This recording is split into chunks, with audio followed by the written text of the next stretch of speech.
Hammaga salom. Bugun PlayStation 3 haqida bo'ladi obzorimiz. Ya'ni PlayStation 3 ni qanday tekshirib olish kerak qo'ldan sotib olganda.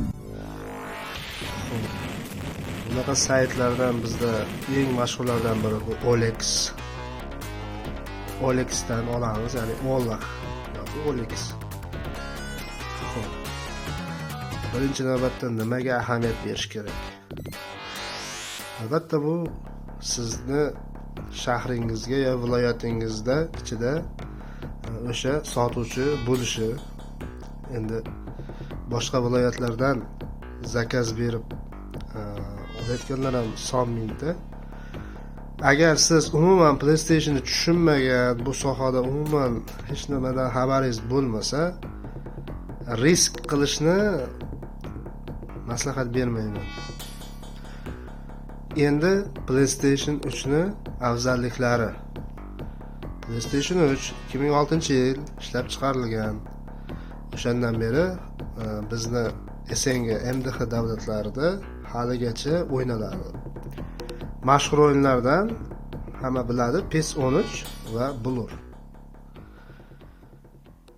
Bu PES 13 bilan Blur boshqa pristavkalarda yo'q.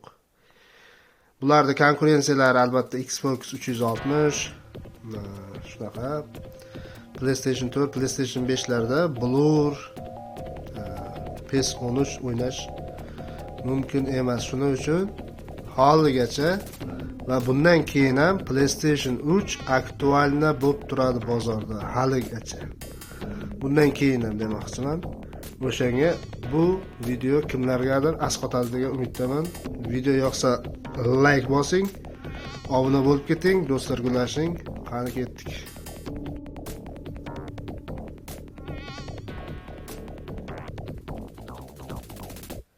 Birinchi navbatda nimaga ahamiyat beramiz? PlayStation ni qo'lingizga olasiz. Ushlab ko'rasiz. Hamma tomonni ko'rasiz, aylantirib ham, o'rgilib ham qo'y ko'r dedi-ku, o'shanday. Xo'p.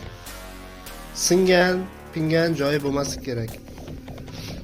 Hamma boltiklari, mana bu yerda boltiklari bo'ladi. Mana bu yerda boltiklari bo'ladi. O'sha hamma narsa joyida bo'lishi kerak. Va PlayStation ni ochilmaganligini mana bu yerda, demak, plomba bo'ladi. Fotoda ko'rib turibsizlar. O'sha plomba bo'lishi kerak. Agar bo'lmagan bo'lsa, xo'p, bular vaqti bilan ichi ochilib, masalan 3 yil, 4 yil foydalangandan keyin bu ishlayotgan vaqtda 3-4 yil ishladi deylik, qizishni boshlaydi. Sentralniy protsessor qizishni boshlaydi va boshlagandan keyin ovoz chiqaradi. Va o'sha ovoz chiqayotgani demak meni tozalab bo'larkan Arctic MX4 ga o'xshagan o'shanaqa termopasta surkash kerak albatta. Va keyin juda yaxshi holatda bo'ladi. Keyin qo'ldan olishni tavsiya qilmayman. Qo'ldan tekshirmasdan, yoqib ko'rmasdan olishni tekshirmayman debman, uzr. Tavsiya qilmayman. Xo'p, keyingisi PlayStation ni ko'rdik. Hamma tomoni sog', hamma tomoni yaxshi. Buni hozir ishlashlarini ko'rsatib ketaman. Xo'p, keyingisi joystick, pult. Bu demak, qarang, PlayStation 3 ni originalniy joystick. Demak, faqat mana unaqangi nima deydi? Yozuvlari bo'lsa bo'ldi. Demak, original deb o'ylasalar xato qilasizlar. Bunaqani ham xitoylari bor. Lekin mana unaqangi svetitsa qilmaydi va ushlaganda og'irroq bo'ladi-da va roliklarini mana shunday o'ynatsa ham demak bilinadi. Например, Xitoynikini ko'rsataman hozir. Mana bu original joystick. Ko'pincha mana shunaqa orqasi bilan ko'rishlar, lekin bunaqa ham xuddi bunaqa tim qora bo'lmaydi. mana bunaqangi ko'kimtirroq versiyada bo'lsa, mana bunaqangi bu rangi ko'kimtirroq bo'lsa, bunda ham mana shunaqangi bo'lsa, demak buni ham originali bor. Demak hozir bu Xitoy, ya'ni padarginal joystik. Padarginal joystik yengilroq. Bosganda ham sekin bosganda ham mana bunaqa qimirlaydi. Ashla qimirlaydi. Mana bu original. Hamma tomonga ishlaydi. Bunda hamma tomonga ishlaydi. Tem bo'li bu katta plata. Buni ham kichik platasi ham bor. Bu esa katta plata. Ko'ryapsizmi? Mертвый zona ko'p bunda. Endi buni tokka tekshirishlarini, qanday tekshirishlarini aytib beraman hozir. Endi HDMI kabel ulatlaring, tok kabel ulatlaring. Endi buni yoqasizlar. Xo'p, endi zaryadniy kabelni o'sha mana bu yerda USB port bor. O'sha USB portga suqasizlar. Suqib turib joystikka ulaymiz. Joystikka ulaganda mana shunaqa zaryad ketish kerak. Zaryad o'ynab turish kerak. Mana bu o'rtani bosganda ulanadi. Ulangandan keyin buni sug'urib tashlaysizlar. Sug'urgandan keyin ham mana shunday ishlash kerak. Bir xillari bo'ladi, o'sha port nimasi platasi ketgan bo'ladi. Zaryadga ketdi, bular kabel orqali o'ynashga to'g'ri keladi. O'shani bilish uchun sug'urib olish kerak va o'ynayverish kerak. Shunaqa. Keyin kirdik. Masalan bu prashivkali o'ziniki prashivkali. Endi sizlarda prashivkasiz bo'lishi mumkin, ichida o'yin bo'lmasligi mumkin. O'shanda nima qilishimiz kerak?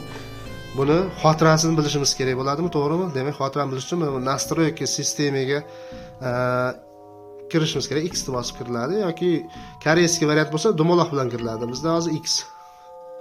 Va eng pastiga tushganimizda mana bunaqa informatsiya o sistemaga X ni bosib yoki dumaloqni bosib kiriladi va bu yerda qarang.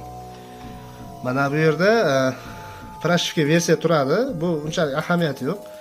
Bu bizda xen urilgan уже.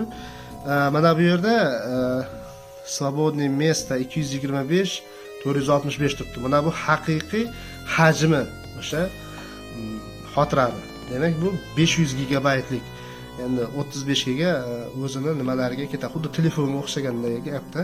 Va 465 dan bizda 225 gigabayt свободное место turibdi. Ya'ni bo'sh hali 225 gigabaytga qanchadan qancha o'ynasa bo'ladi. O'shanga ahamiyat berasizlar. Har xil xotiralar bo'ladi. Eng kichkinasi to'g'ri, u PlayStation 3 FAT bor. FAT modeli umuman tavsiya qilmayman. Xo'p, mana bunda esa bularda 120 gigabaytdan boshlanadi va 500 gigabaytgacha zavodskoy xotiralari. Az bularda endi SSD deganlari chiqib ketgan.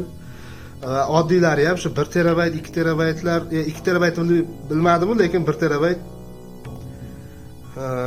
bemalol podдержка qiladi.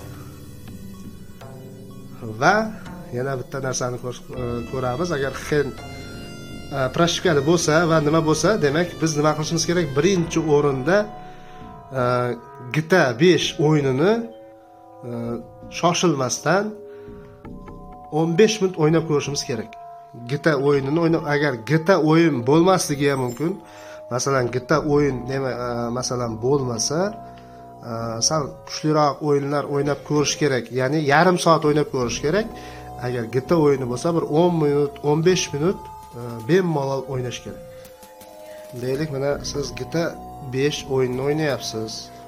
10 minut, 15 minut demak o'ynab o'sha vaqt davomida PlayStationda qulog'ingiz PlayStationda bo'lgani ham ma'qul va qarang, hech qanaqangi bir lag, bug degan narsa bo'lmasligi kerak. Qotib qolish, uzilishlar bo'lmasligi kerak.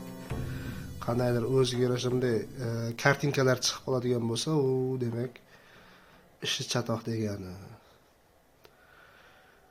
Va PlayStation уже 10-15 minut o'ynagandan keyin nagruzka beradi protsessorga.